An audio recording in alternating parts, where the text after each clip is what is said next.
All righty. Good morning, everyone. It's glad to have you with us here today. Sorry I can't make it live and in person. I have had an out-of-town trip planned this weekend, and we had kind of figured out that I wasn't going to have access to internet. So what I went ahead and did is I made the opportunity available for me to actually pre-record this session for you this morning. Glad to have you all here. And I'm recording it about a day early, or actually a day and a half early. So we're going to go ahead and get started. My name's Michael Potter. I'm the County Extension Agent for Horticulture with Texas A&M AgriLife Extension Service here in Montgomery County. I also, as part of my job of kind of being a jack of all trades with knowing a lot about trees, shrubs, landscape design, landscapes, lawns, etc. We also have a very large Master Gardener program, and probably there might be a lot of those Master Gardeners already in that room today. So here we go. Let's do this. If you're a Master Gardener, please stand up and kind of acknowledge yourself to the folks. They are a great resource for our communities. We basically have a volunteer program that allows us to extend scientific research-based information into the public, and that's part of what we're doing today by providing you the EarthKind program through Dr. Steve George, who you'll see here in just a minute. He asked me a couple weeks ago, actually about over a month ago, to do this program with him and kind of chime in on some of the soils and things that we have to do around here in Montgomery County, or what at least we see in Montgomery County, and how do we mitigate those and kind of make them more EarthKind. EarthKind's a great program. Dr. George will probably tell you about it a little bit more detail as far as the environmental impacts and everything that it might have. But the whole thing is there's good keys to mitigating some of the soil problems or soil issues that we might have in our landscapes. So let's go ahead and get started this morning.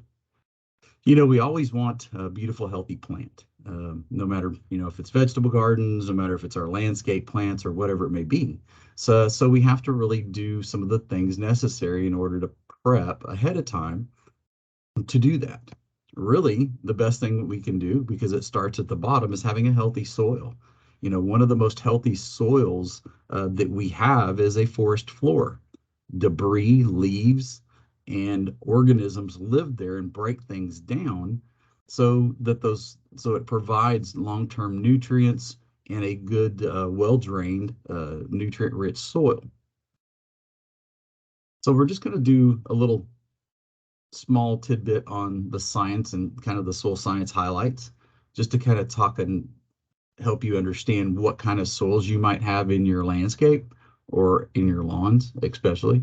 But most of the time, we're really talking about the landscapes and how we grow those plants. There's some physical properties of some of the soils.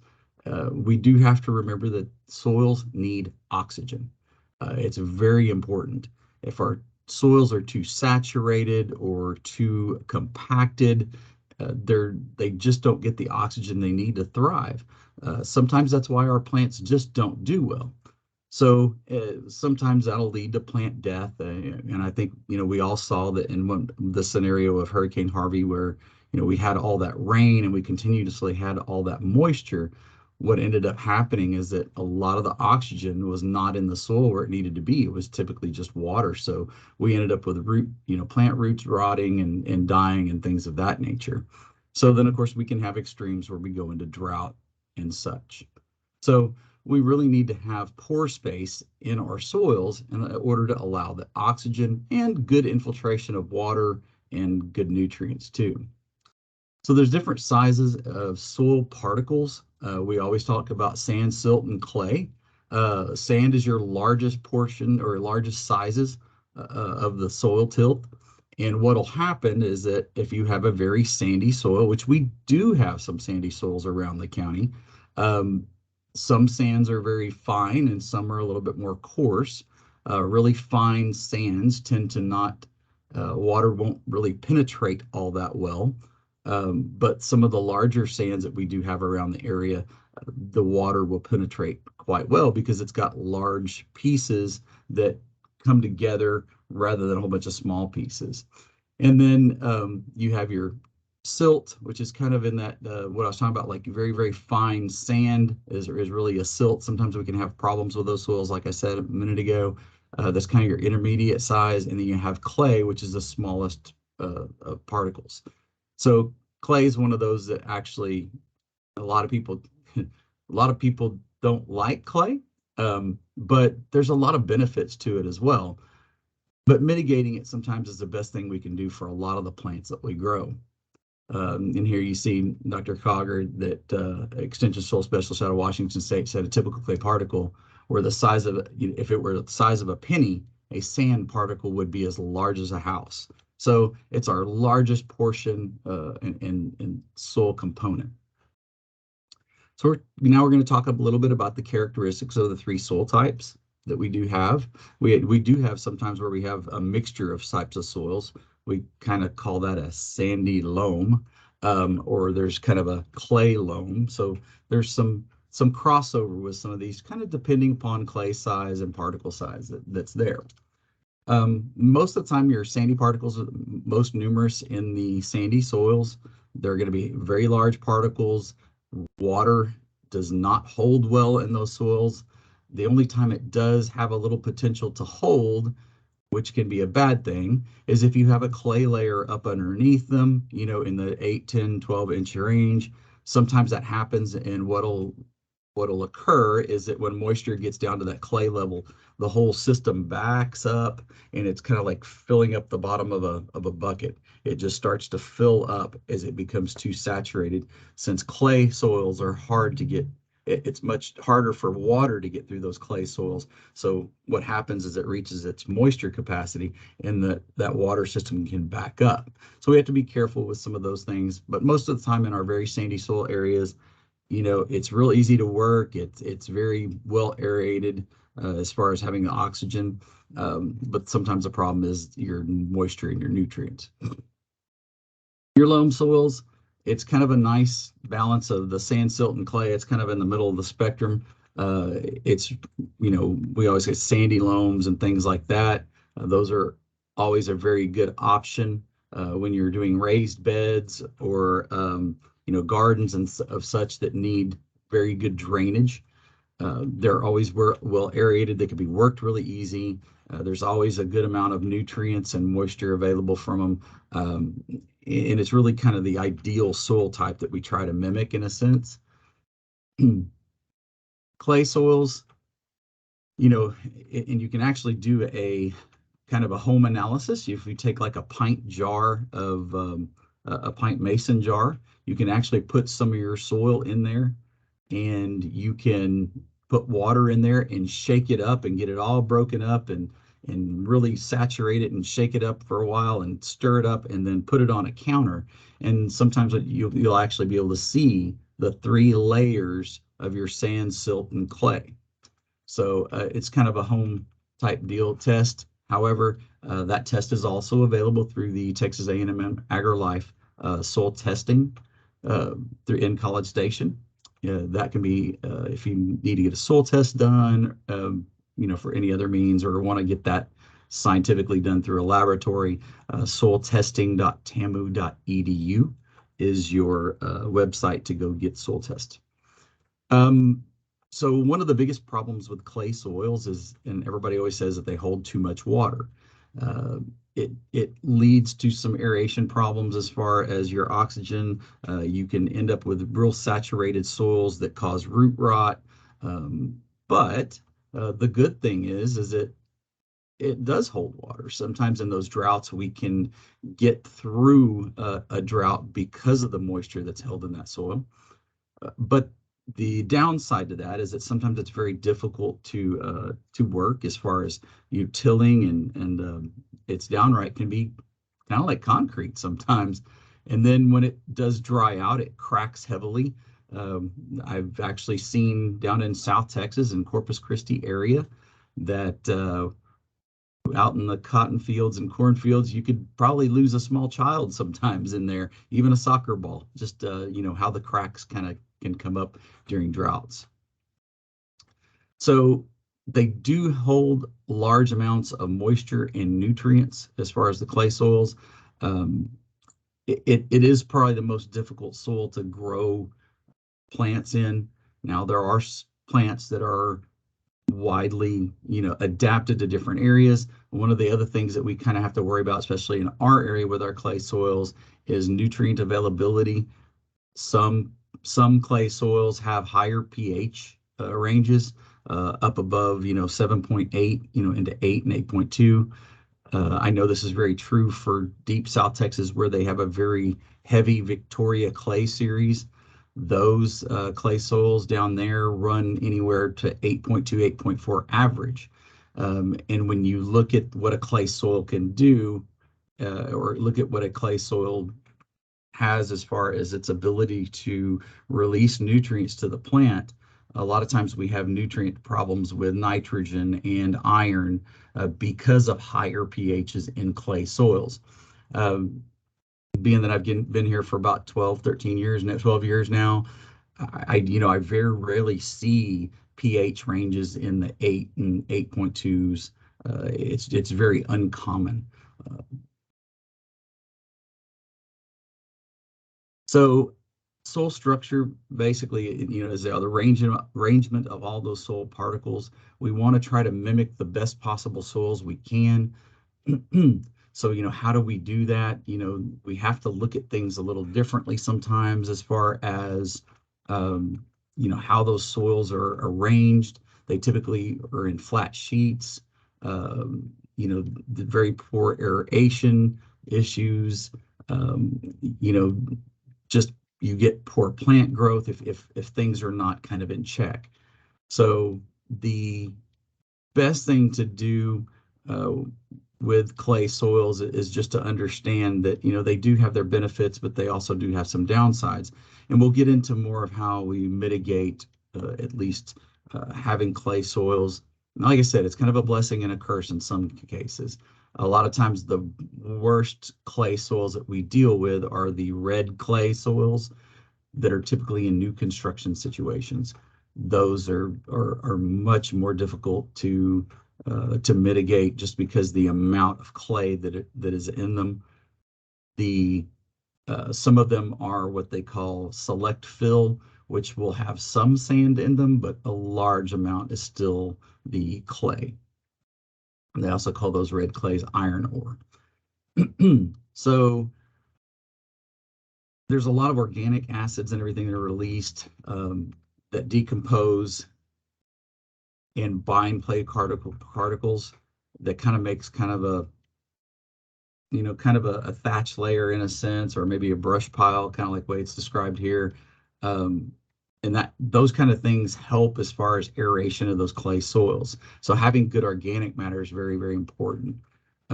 Your clay and loamy type soils, uh, sometimes when over till or over manage them, it destroys them, or it creates layers where you get just a hard pan, is what we call an area where water has a hard time penetrating. So you end up with a lot of, wet areas because of this, that compaction from big heavy mowers, etc. So now we'll talk a little bit about the chemical properties of the soil. I talked a little bit about pH just a minute ago. pH is in a range from 1 to 14, 7 being neutral. And above 7 is alkaline. Anything below 7 is acidic. So that is typically when you get a soil test performed through the soil testing facility in College Station, that will have they will provide a soil pH for you to look at. It's one of the things that I look at when I'm dealing with turf grass issues. I like to look at that pH to see where we are, because sometimes fungal issues may arise because of pH issues. Sometimes there are plants, if you're trying to grow, let's say, blueberries in a pH that's 8.0, it's not going to turn out well. So we have to be very careful sometimes about plant selection too, when we're dealing with our soils and what their pH is. So, and you can kind of look just, from a scale, 8 is 10 times, pH of 8 is 10 times more alkaline than 7, and 9 is 100 times more alkaline than 7. So that pH range from a 7 to an 8 jumps quite big, quite drastically as far as alkalinity. um, when you look at there's actually a scale that I like to use sometimes that shows pH ranges and shows the availability of nutrients at different pHs. We have to look at that a lot, and that's kind of what I do with determining if somebody has some issues with fertilization. We have to look at those things. So when soils contain a little bit more calcium carbonate, we sometimes have to use elemental sulfur and everything to bring those pHs down. The biggest thing is, there are plants, of course, that survive a wide range of pHs, but we also do have those types of plants that are really, like that acidic ability a little bit better. It's just something we have to be careful with and also just get the right information up front and kind of learn what you have. So we're going to talk about now the EarthKind soil management. EarthKind is a great program. It has been around for a long time, even before I knew about it back in the day when I was, doing landscape designs and helping people clean out their landscape beds and installing plants and things like that down in Corpus Christi. I always looked at the soil, and we had that real heavy clay soil, and I always said, it needs something. It needs to be fluffy. It needs to have something. So a lot of times I would just naturally think that, the best thing to do is to go ahead and put some kind of compost or something in there. And so, improving that soil the best that we can. And with the EarthKind program, that's a lot of what we talk about as far as environmental issues. We want good, healthy soils. We want to limit the amount of fertilizer and pesticides and insecticides that we use. So it's a great system. Dr. George is kind of the birth father of it, and he'll probably laugh and say that I'm full of it or something at this point, but that's okay. He's always pushed all of us, and it's been a great program. So really the best thing to think about is we want to emulate and we want to act like Mother Nature. The best, healthiest soils are hardwood forests. All that material drops and organisms break it down, and it's just healthy. Things grow because there's natural products there, that nutrients and things like that improve that soil to help those plants thrive. So one of the things we can do is look at how this happens. Mother Nature's natural process through deciduous trees and even pine needles and things of that nature, them dropping on the ground is part of the process. That's all, that all becomes compost in a sense, and that's Mother Nature's composting process. So twigs, branches, leaves, all kinds of things like that hit that forest floor, it creates a layer of very, very rich soil. We do have to look at, when you think about like raised beds, it's really, there's a couple of things that we just don't have to do with raised beds, especially if you're using sandy soils or sandy type soils. We need to look at it already drains, so we don't need expanded shale. The best thing that we can do to a sandy soil to help it retain moisture and help with providing nutrients is to add and till in 4 to 6 inches of compost. Many times down in South Texas or even here, when I deal with somebody that has a very sandy soil, they typically have problems with their plants. They can't keep them watered enough because the water just goes right through that soil. So the best thing that can be done is to add organic matter to the soil, 4 to 6 inches tilled in as deep as you can get it, and that will help at least provide some structure for the moisture to attach to. and allow for a little bit of long-term nutrients as well. You know, any other amendments and things of that nature that would be added to any soil that you have, it would be wise to get a soil test done. That way you know where you are and where you need to proceed in the future with the fertilization program if needed. We, you know, with EarthKind, we typically don't require the extra fertilization because a lot of times we're building our soils to mimic Mother Nature, and it's a constant rebuilding process of organic matter in that soil by using hardwood mulch in a minimum of 3 inches. I always say 3 to 4 inches, especially here with our hardwood mulches. Loamy soils, you know, not really an issue as far as drainage or anything, not really much needed, but a good, well-finished sandy loam, compost will benefit it greatly. At the extension office here, we have some demonstration vegetable garden beds. We actually sent some samples off one year for, you know, to be analyzed. There was no fertilization needed. And we've constantly we started with a sandy loam years ago. We've constantly put in compost, or, you know, what you call, you know, leaf mold compost or anything like that. We've added it over the years. So it was real interesting to see that we've constantly built up and provided a good balanced system for that.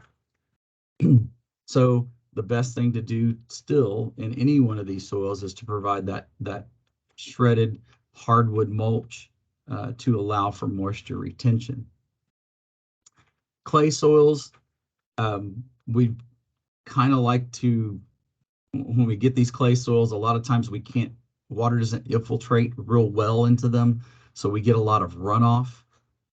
In order to not have bowls where we actually trap a lot of water, sometimes it's better to have a kind of a crowned bed where it's kind of an arch. That way that moisture can kind of run off and go to the sides. That way it doesn't saturate root systems and things. I actually redid some of my landscape beds at my house about 3 or 4 years ago. And that's what I actually did. I actually, you know, as I tilled the beds up, I was building this mound and putting, you know, compost in it and things of that nature, just to try to help, you know, improve the permeability of the moisture. That way it gets further down in there for those root systems, but also improve the organic components of it as well. So regardless, you know, anything that you can do to improve a clay soil, especially, you know, putting in that compost in there, that's you know, 3 to 4 inches of compost, just depending. That's, you know, that's just helpful. So, and if you're maintaining that 3 inches of hardwood mulch on a yearly basis, and you see from the last couple of slides, you know, most of them say that 3 inches of hardwood mulch. And what that does is, as that mulch breaks down, it becomes the compost. So we're, number one, when we start these beds, we're giving it a jump start by providing the compost already into the soil, and then by top dressing it or mulching with the 3 inches of hardwood mulch, as that mulch breaks down, it's a continual process of keeping that organic matter building or keeping it going in the soil. The one thing that we'd like to say is that with heavy clay soils, if you have really heavy clay soils, and I'm talking, there are some clay soils that are really not that bad, that do have water that drains through them. But if you have situations where you have these heavy clay soils, the red clay, iron ore, those types of things in our area, one of the best things you can do to help with aeration and provide that oxygen in the root system is to add expanded shale. Expanded shale is a great little product. It's kind of like, I like to kind of say it's like hard popcorn. But what it does is it has porous spaces in it, so it actually holds moisture. And it's something that is very, very good for the soil to add. There's a lot of different uses for it, but this is one that is very, very beneficial to these heavy clay soils, and some of these of which we have in our area. Now we're going to talk a little bit about some of the characteristics of compost. You know, One of the things we always have problems with, and I see, vegetable gardeners and other gardeners alike, is that typically what happens is you get a bag of this compost, or you have your own compost, but it's not fully broken down. It's not fully cured in a sense. Um, you you'll typically go to the store and it'll just be a moisture filled bag, and you take this home and it has this foul smell to it. Those are the things we don't want. We want a pleasant kind of earthy smell, like soil smell.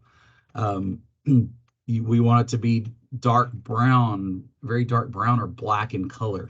Those are going to be really good quality types of compost. So, most of the wood that is broken down in them will be kind of soft, rounded, not fully sharp or like sticks or something like that.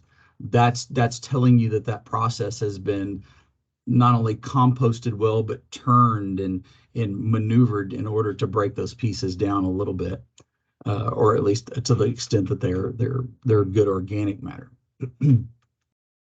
The biggest problem, twigs, bending. They're not, they don't snap. Most of the time, when you put your hands in it, it's not going to just stick to you like mud, of course, but it puts this thin coating, almost like a powder, on your hands. The nurseries always will push compost, and like I said, it is something that is very beneficial to your soil, especially to start off with. But like I said, if you also have these heavy clay soils, you may want to consider adding expanded shale to it as well as the compost. But when you do have a good high quality compost, you can see, it almost looks like a soil. It's brown in color. You can see there's really not any large objects in it.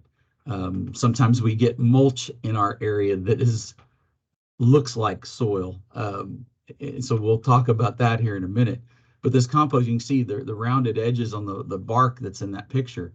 They're not sharp. They're not, splinters and such. But when you sit there and you put your hands in it, what's going to happen? Well, start with clean hands, and this is what it should look like afterwards. So you should have this kind of light, dirt material in your hands, and in the crevices of your hands and such like that. So, and that's the humus that's created by having a good, well broken down compost. This is what expanded shale looks like.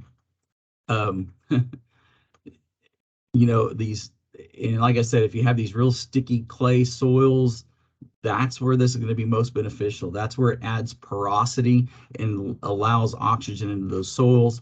So you would actually bring that in, get it tilled into the soil quite well, and about 3 inches of that across the top of the beds, tilled in, crown those beds a little bit so that moisture doesn't sit. Now let's look at hardwood mulch. Hardwood mulch. Not like something, and in fact, a lot of you are going, well, that doesn't really look like what I put down. And that's true for a lot of people. A lot of people like these colored, or these different, the different colored mulches and things like that. But you have to be careful with those. They're not necessarily great for the soil. The dyes and things that they use can be an issue. They've worked on that over the years. There's actually new products and more natural dyes that they're using to create the color appearance. But for the most part, this is the most beneficial mulch that you can have. A lot of people don't find it, and I'll speak from experience. My wife did not like the shredded hardwood mulch because she didn't like the look of it. We tend to sometimes focus too much on the aesthetic aspect of it, and forget the actual real benefits of why we're doing this. These hardwood mulches need to break down over time. It's not something that we just need to put down on the ground and have a kind of like what I say, a seed bed. Fine mulches that we put on the ground just are a seed bed. That's all they do, is they just increase the moisture level, and those seeds are able to germinate quite easily. What we want is large pieces to create airspace in there. This is what I'm talking about. This is sometimes what people are selling as mulch. and it'll just increase the weed pressure that you have in your landscapes. For years, my wife would, she does not like to get out and pick weeds, and neither do I. The adage about, if you go to an electrician's house, you're going to find all the electrical problems you could ever find and more. So if you go to a horticulturalist house, that's what you're going to find sometimes.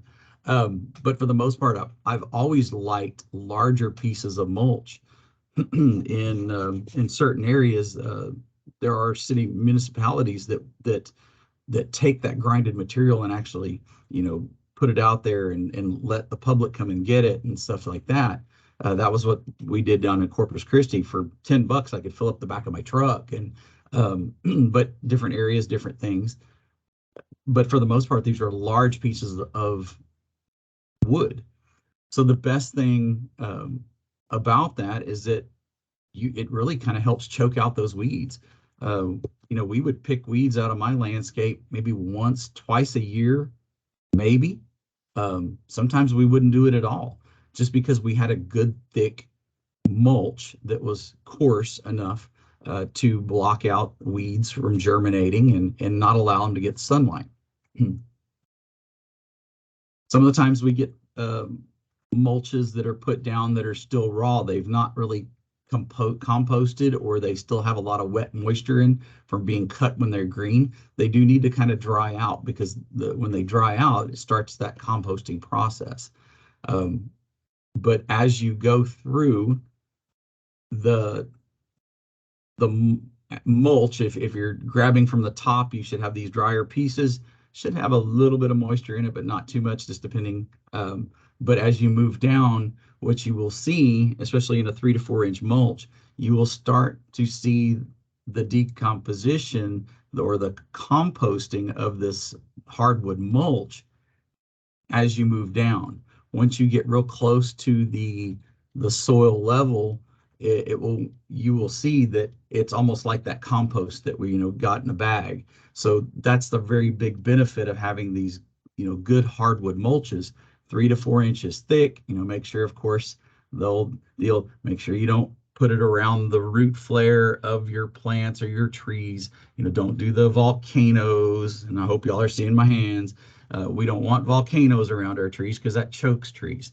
That also causes wet spots on the bark that allow for disease and insect issues. So we don't want to do that, but we want to make sure that we pull them out at least half an inch to an inch away from that root, the root flare, the trunk of the tree or shrub.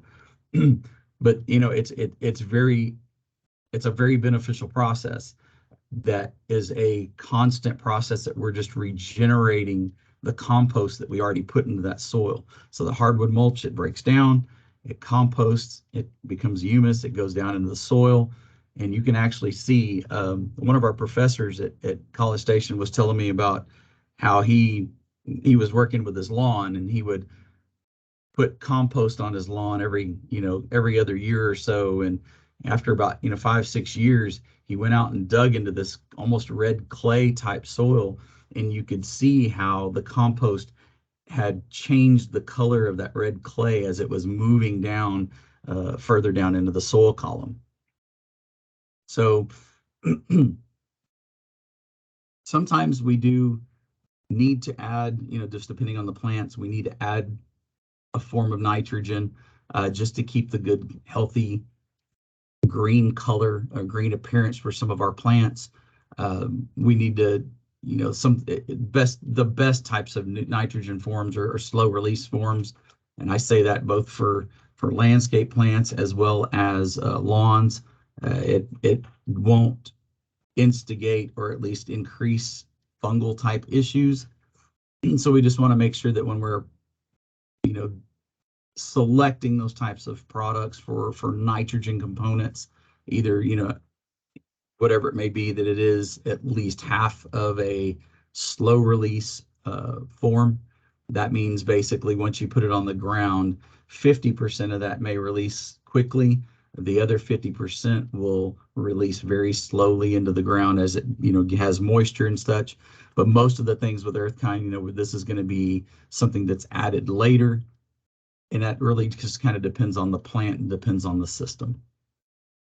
So some plants just require a little bit more nitrogen than others. But for the most part, a lot of the EarthKind plants are very, very, you know, natural. They really can perform well in just a natural Mother Nature based program. You know, compost, mulch, traps the moisture, and it provides those nutrients over a long period of time. One of the things we do have to be careful with is phosphorus. Many of the soil tests that I look at on a consistent basis, there's always adequate phosphorus, especially in our clay type soils. There are occasions where I do see when pHs are below 6 or around 6, 6.5, and that in the range where there is a little bit of a phosphorus needed. We just need to make sure that we're not overly applying those types of products. You know, the whole thing is that, you know, since you really don't need it sometimes, you know, see if you can find that just a fertilizer, and that goes with potassium as well. So your products, nitrogen, phosphorus, potassium. Typically what you'll do is you'll just find a nitrogen source that just has nitrogen in it without, or very, very, very low numbers as far as your phosphorus and potassium. So for example, an 1800, or let's say they had an 1811 or something like that, you just want to keep those second two numbers as low as possible. So we do have a pretty good research team as far as across the state with EarthKind. I know that here's just a few of them. Dr. Harp up there at Texas A&M Commerce. We got Todd Williams, Shelley Spearman, Dr. Amy Sandifer in Rockefeller County Extension Office. They've done a lot of research up there. Rockwall County Master Gardeners, their EarthKind team there. We have an EarthKind team in Montgomery County. We have an EarthKind portion of our demonstration garden.